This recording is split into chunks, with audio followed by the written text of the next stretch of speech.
En el extremo norte de Escocia existe un lugar donde el viento nunca descansa, un conjunto de rocas abruptas que emergen del mar como dientes gigantes. Casi nadie se acerca allí, porque las Islas Flannan no son un destino. Son una advertencia, un recordatorio de que hay fuerzas antiguas en el océano que no aceptan intrusos. Y en medio de ese paisaje inhóspito se levanta un faro que guarda uno de los misterios más inquietantes de la historia moderna. El faro de las Islas Flannan fue construido a finales del siglo XIX para evitar que los barcos se estrellaran contra esas rocas traicioneras. Era un faro resistente, sólido, preparado para soportar las peores tormentas del Atlántico Norte. Allí trabajaban 3 fareros que se turnaban en jornadas estrictas, un trabajo duro y solitario, pero necesario para proteger a los marineros que cruzaban esas aguas. Sin embargo, en diciembre del año 1900, algo sucedió en ese faro que nadie ha logrado explicar. Algo que dejó a toda Escocia preguntándose si las Islas Flannan esconden un secreto que el mar se niega a revelar. La historia comienza el 15 de diciembre, cuando un barco que navegaba cerca del faro notó que la luz, siempre constante, estaba apagada. Resultaba extraño, pero no imposible. A veces la tormenta era tan intensa que impedía que la luz se viera. Sin embargo, el mar estaba relativamente tranquilo, y la luz debía haber estado allí.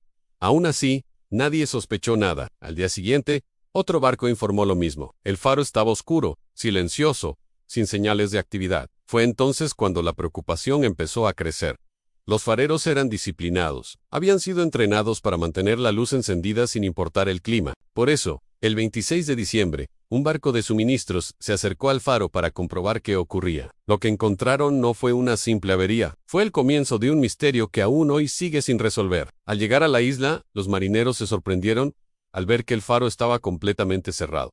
No había señales de vida, no había humo en la chimenea, no había movimiento en las ventanas. El silencio era profundo, casi antinatural. Cuando abrieron la puerta, notaron que la lámpara del faro estaba lista para encenderse, como si alguien hubiera planeado iluminarla en cualquier momento. Los relojes del interior estaban detenidos, todos a la misma hora. La mesa del comedor estaba puesta, como si los foreros hubieran estado a punto de sentarse a comer y hubieran salido solo por un instante. Nada estaba fuera de lugar excepto una cosa: los 3 hombres habían desaparecido sin dejar rastro. El registro del faro reveló algo inquietante. Las últimas anotaciones hablaban de vientos terribles y de un mar que rugía como si estuviera vivo. Sin embargo, los registros meteorológicos de esos días no muestran ninguna tormenta. Las costas cercanas estaban en calma, y los barcos no reportaron condiciones extremas. Aún así, los escritos mencionan que el más joven de los fareros estaba inquieto, casi aterrorizado. Según las notas, decía que los vientos parecían voces, y que las olas golpeaban la isla como si quisieran arrancar el faro de la roca. Lo más extraño es que, en una de las anotaciones finales,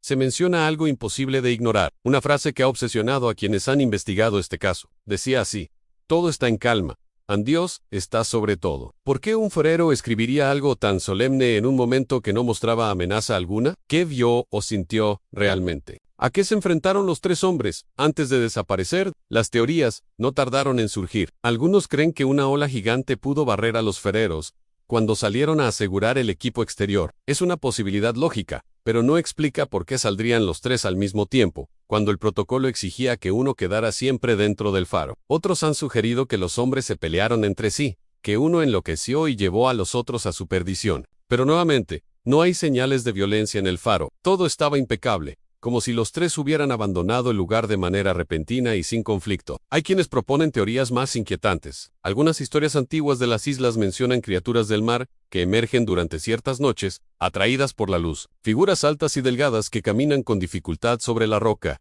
pero que llaman a quienes las escuchan. Cuentan que si alguien responde a su llamada, queda atrapado para siempre en las profundidades. Suena a leyenda, pero muchos marineros han jurado que en noches de niebla se escuchan voces que no pertenecen a ningún ser humano. Otras teorías hablan de luces extrañas en el cielo, avistamientos que se repiten una y otra vez en los registros de esa zona. Algunos creen que los fareros pudieron haber visto algo que no debían ver, una presencia, una energía, un fenómeno inexplicable que los atrajo lejos del faro hasta desaparecer sin dejar rastro.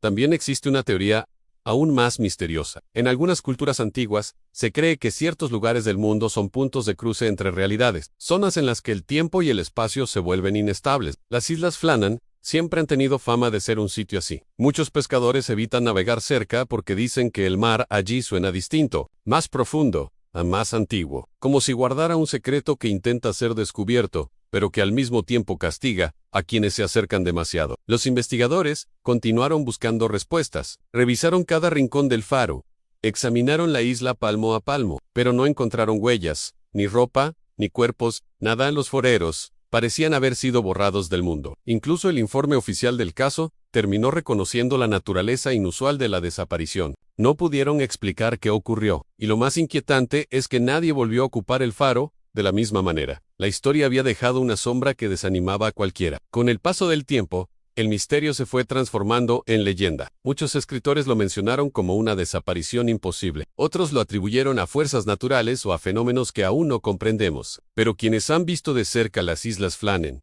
saben que la verdad es más profunda, que al mirar esas rocas golpeadas por el mar, se entiende que hay lugares donde el mundo parece más delgado, lugares donde una persona puede sentir que algo la observa desde la niebla. Hoy en día, el faro sigue en pie, ya no requiere fareros, porque funciona de manera automática, pero quienes lo visitan aseguran escuchar cosas extrañas, pasos en la oscuridad, susurros que parecen venir del viento, luces que parpadean sin razón, y una sensación constante de que los fareros nunca se fueron del todo, como si su historia siguiera atrapada en las paredes, repitiéndose una y otra vez, en un ciclo interminable. Quizá algún día se descubra lo que realmente ocurrió en las Islas Flannan, o quizá sea uno de esos misterios destinados a permanecer ocultos. Lo cierto es que, cuando uno observa el faro desde la distancia, se siente algo difícil de explicar, una mezcla de respeto y temor, la sensación de que, en ese lugar, algo sigue activo, algo que llama en silencio, algo que espera a quienes se atrevan a escuchar, porque el faro desaparecido de las Islas Flannan no es solo un enigma, es una advertencia, un recordatorio de que hay secretos del mar que no quieren ser conocidos, y de que a veces, lo que desaparece, no se pierde, solo cruza a un lugar donde nosotros no podemos seguirlo.